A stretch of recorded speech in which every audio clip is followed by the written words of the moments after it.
Choose an equation or situation. Use the equation for the conservation of momentum to find the final velocity of M2, the 0.030 kg marble.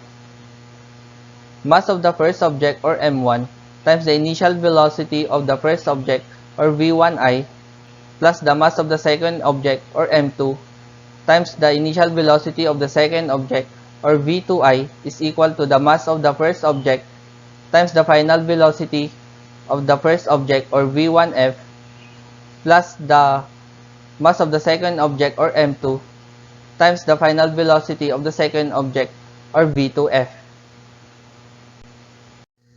Let's rearrange the equation to isolate the final velocity of M2. M2 times V2F is equal to M1 times V1I plus M2 times V2I minus M1 V1F. V2F is equal to M1 times V1I plus M2 times V2I minus T times M1 times V1I F all over M2. Substitute the values into the equation and solve. The rearranged conservation of momentum equation will allow you to isolate and solve for the final velocity. V2F is equal to 0.015 kg times 0.225 meter per second plus 0.030 kg times negative 0.180 meter per second minus 0.015 kg times negative 0.315 meter per second divided by 0.30 kg.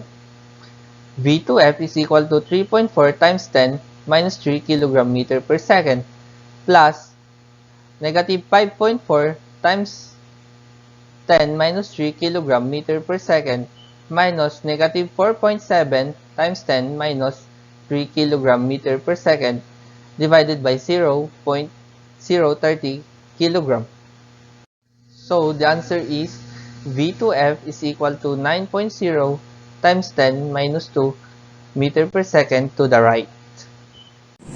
Lastly, inelastic collisions. An inelastic collision is such a type of collision that takes place between two objects in which some energy is lost. In the case of inelastic collision, momentum is conserved, but the kinetic energy is not conserved. Most of the collisions in daily life are inelastic in nature. Inelastic collision, in two dimensions, conservation of momentum is applied separately along each axis. Since momentum is a vector equation and there is one conservation of momentum equation per dimension, similarly, there is only one conservation of energy equation. Most of the collision we see in our day-to-day life falls under inelastic collision. Some of them are listed below. Real-world examples of inelastic collision. The ball is dropped from a certain height and it is unable to rise to its original height. When soft mud ball is thrown against the wall, it will stick to the wall. The accident of two vehicles and a car hitting a tree. In the case of inelastic collision, the kinetic energy is not conserved. The loss of kinetic energy is due to internal friction. It may turn into vibrational energy of the atoms, causing of heating effect, and the bodies are deformed. When two objects collide under inelastic condition, the final velocity with the object moves is given by.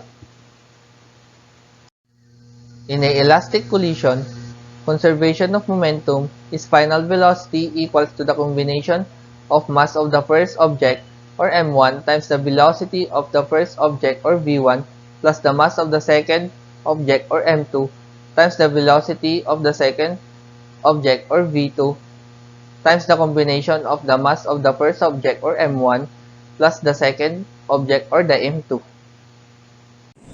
For example, Shankar is going by a slippery, snowy hill. He has a mass of 20 kg. and he is sliding the hill at a velocity of 5 meters per second. Shanka's elder brother has a mass of 30 kilograms. His brother is moving slower with velocity of 2 meters per second. Shanka collides to his brother. Then both of them keep going down the hill as one unit. Calculate the resulting velocity of Shanka. Let's substitute the given quantities. Final velocity is equal to 20 kg times 5 meter per second plus 30 kg times 2 meter per second times 20 kg plus 30 kg is equal to 100 kg meter per second plus 60 kg meter per second divided by 50 kg 100 kg meter per second divided by 50 kg. So the final velocity is equal to 3.20 meter per second. Thus, after Shanka collides, the combined velocity of Shanka and his brother is 3.20 meter per second.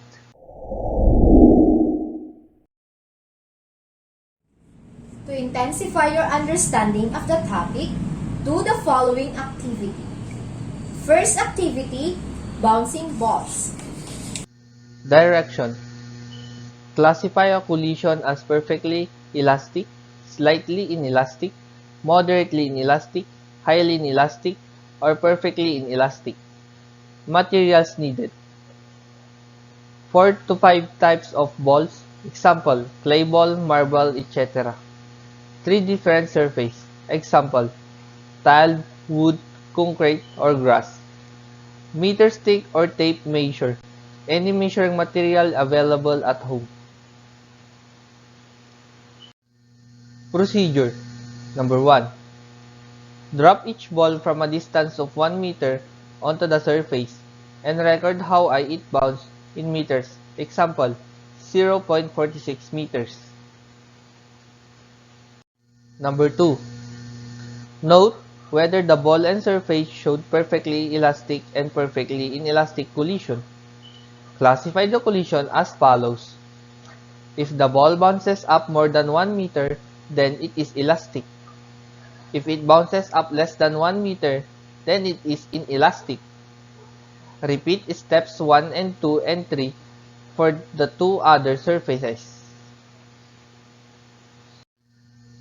After doing the procedures, complete the table provided in your activity sheet.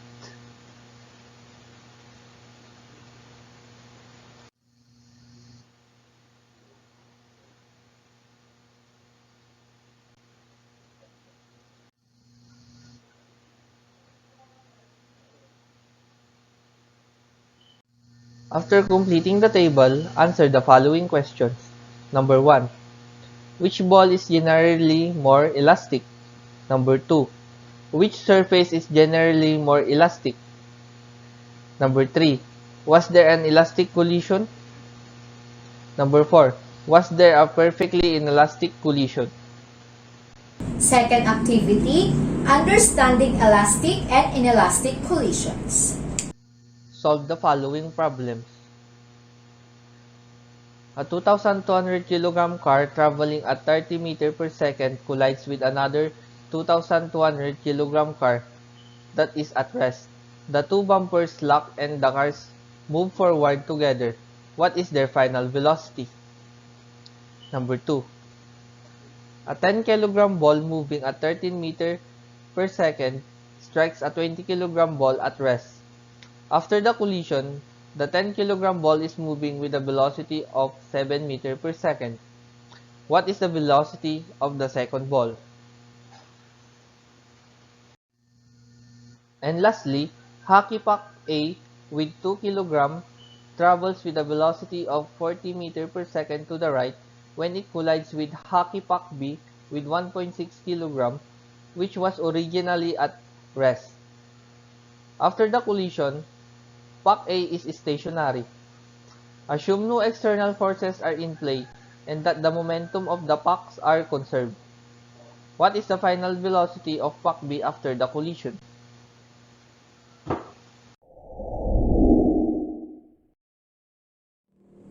To deepen your understanding on this topic, let's have this activity. Directions. Read each statement carefully. Write the letter T on the line if you think a statement is true.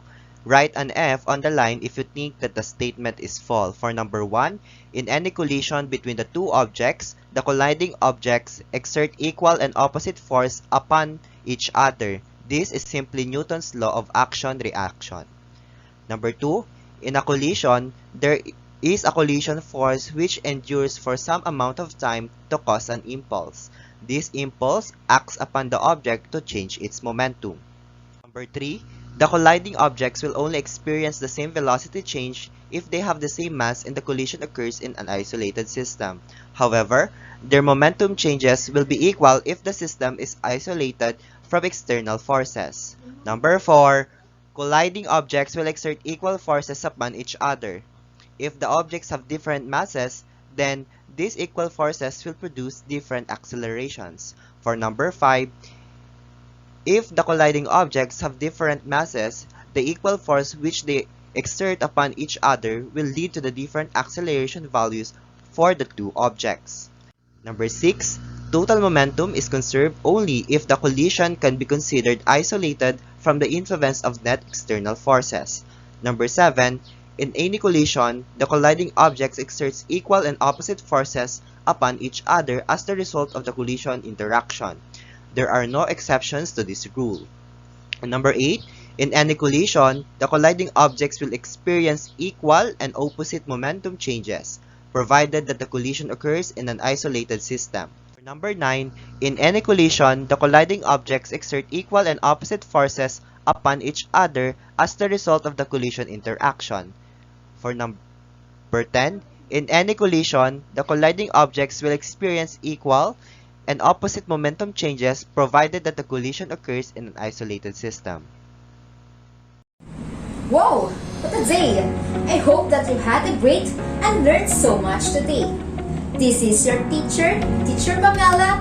Together, let us explore, discover, and enjoy life through Science Night. Thank you!